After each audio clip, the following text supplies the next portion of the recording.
Ang gagawin natin gupit sa kanya ay high taper. Gagamit tayo ng 1.5 na clipper guard.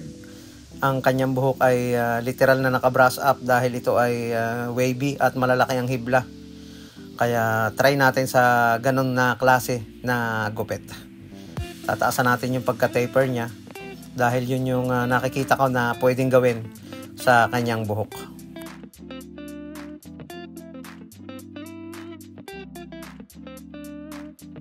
And then overcomb natin. Ganito yung kadalasang ginagawa kong proseso. Pagkatapos gumamit ng clipper guard, overcomb.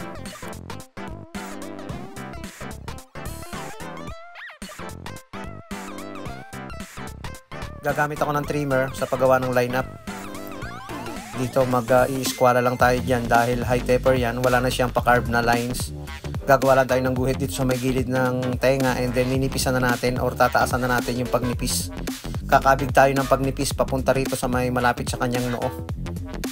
Diyan tayo mag-uumpisang mag-blend sa lugar ng pinagnipisan ko na gamit ang trimmer. Then lagyan ng lines dito sa may likod ng tenga. Nipisan na rin yung parting likod. Tataasan na rin natin ito.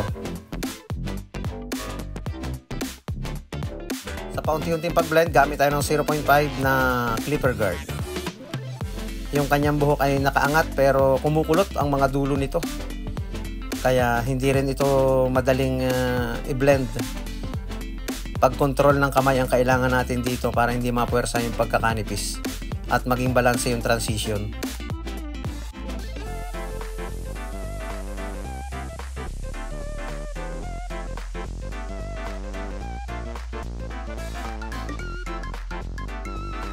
Zero half, pwede rin i-close ng konti para mawala yung pagitan ng white and dark area. Ganyan lang yung galawan, wala tayong pass forward, normal lang muna para makita nyo yung kung paano tayo humawak ng clipper, kung paano lang yung gaan ng kamay. I-shave natin, i-shaver yung parteng ninipisan natin gamit ang ating trimmer para maging skin fade dito at maging malinis.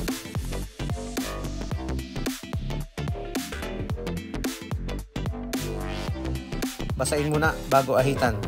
Isang side lang yung ginawa natin ng tutorial dito para hindi naman masyadong mahaba yung ating video at makita nyo yung tamang galawan kung paano ako nagugupit or gumugupit ng mga ganitong klase ng gupit.